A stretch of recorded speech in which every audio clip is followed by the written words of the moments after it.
ব্রাজিলের ডাউনফল কবে থেকে? ২০১০ সালের বিশ্বকাপে নেদারল্যান্ডসের কাছে হারার পর থেকেই কিন্তু সেটা আমরা টের পাচ্ছি এই ২-৩ বছর ধরে টানা হারের পর। এতদিন পর কেন টের পাচ্ছি? সব টুর্নামেন্টে তো ব্রাজিল ফেভারিট হিসেবে গিয়েছিল, তাই না? সত্যি বলতে ব্রাজিল ফেভারিট হিসেবে যে সব টুর্নামেন্টে গিয়েছিল বা আমরা কেউ ডাউনফল টের পাচ্ছিলাম না তার একমাত্র কারণ নেইমার। মেসির আগমনের সময় আর্জেন্টিনার ফর্ম খুব ভালো ছিল তা কিন্তু না। এই দলটায় বড় তারকা যেমন দেখা গেছে, তেমনি একটা দল দীর্ঘদিন একসাথে খেলে যাওয়ায় তাদের কম্বিনেশন আস্তে আস্তে বেড়েছে, যার সুফল তারা এখন পাচ্ছে। মেসি যখন আস্তে আস্তে নিজেকে আর্জেন্টিনার প্রাণভোমরা হিসেবে প্রতিষ্ঠিত করলেন, তখন নেইমার জাতীয় দলে মাত্র সুযোগ পেল।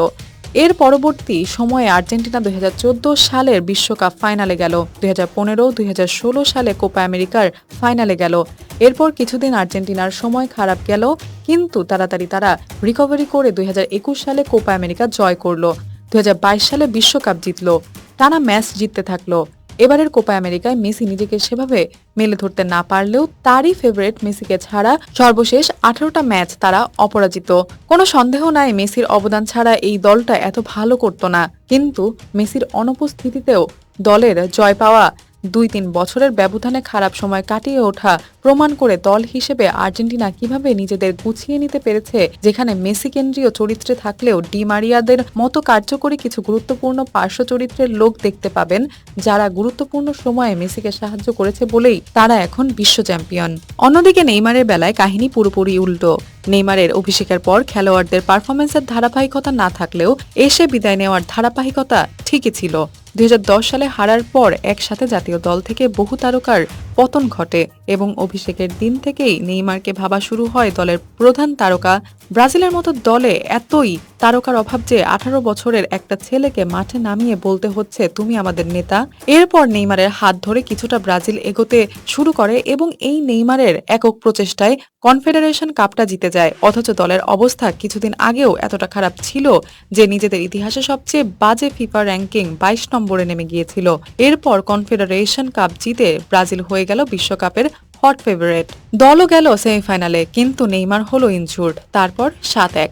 ভাবা যায় একটা খেলোয়াড়ের প্রয়োজনীয়তা এবং তার অনুপস্থিত কতটা ভয়ানক হতে পারে, তার উদাহরণ এই লজ্জার হারের চেয়ে আর কিছু হতে পারে বলে মনে হয় না।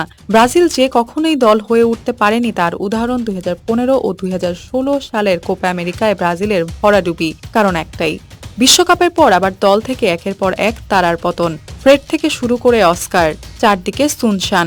এরপর দলটা সর্বোচ্চ চেষ্টা করেও পারেননি বেলজিয়াম বাধা টপকাতে। সর্বোচ্চ চেষ্টা এক নেইমার ছাড়া এই ম্যাচে সর্বোচ্চ চেষ্টাও বা কয়জন করেছে তা আমাদের মনে নেই। অথচ এই দলটাকে বিশ্বকাপ বাছাই পর্বে শীর্ষে দেখা গিয়েছিল। অবদানটা কার তা বলার প্রয়োজন অনুভব করছি না। ২০১৯ সালে ব্রাজিল কোপা জিতে চায় নেইমারকে ছাড়াই। দুর্দান্ত বিষয় না?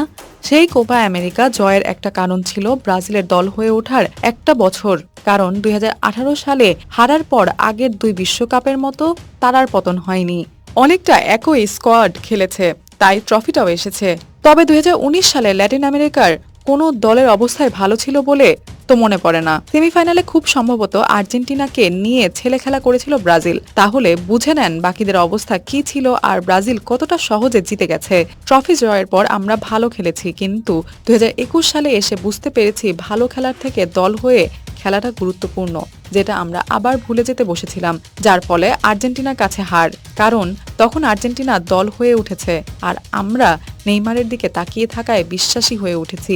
এক নেইমার চেষ্টা করে যায় আর আমরা তাকিয়ে তাকিয়ে দেখি, যার প্রমাণ আবার মিলেছে ২০২২ বিশ্বকাপে। ক্রোয়েশিয়ার বিপক্ষে নেইমার যে চেষ্টা করেছে তার ৫০%, বাকি দলের সবাই মিলে করেছে কিনা সন্দেহ। ফলাফল টাটা গুড বাই। ২০১৮, ২০২১, ২০২২ সালের হারগুলোর হাইলাইট দেখলে বুঝেন এই ম্যাচগুলোয় নেইমার ছিল দুই দলের পারফরমেন্সের বিচারে সেরা খেলোয়াড়। নেইমার কিন্তু কান্নাটাও করেছে, সেই নেইমার, কারণ তিনি খেলেছেন দলের বিপক্ষে আর তার সতীর্থরা চেয়ে থেকেছে নেইমারের দিকে। দিনে দিনে আমরা কি পরিমাণ নেইমার নির্ভর হয়েছি তার প্রমাণ চোখের সামনে। নেইমার হলো ইনজুর্ড, দল পড়ে আছে বিশ্বকাপ বাছাই পর্বে ৬ নম্বরে। নিজেদের ইতিহাসে প্রথমবার মনে হয় এবারের কোপা আমেরিকায় ব্রাজিল ছিল আন্ডারডগ হিসেবে, কারণ নেইমার নেই, ভরসাও নেই। আর ২০১৯ সালের মতো বাকি দলগুলোর অবস্থাও খারাপ নেই। সব মিলিয়ে আল্লাহ হাফেজ। ও ভালো কথা, 2010-2014 সালের মতো এবারও কিন্তু বিশ্বকাপের পর দল থেকে বহু তারকা সালাম দিয়ে বিদায় নিয়েছে। এই তারকা আসা যাওয়ার মিছিলে কেউ নেইমার আর হতে পারেননি। তার প্রমাণ, নেইমার খেললে জয়ের হার থাকে 71%, আর না থাকলে সেটা হয়ে যায় 40%।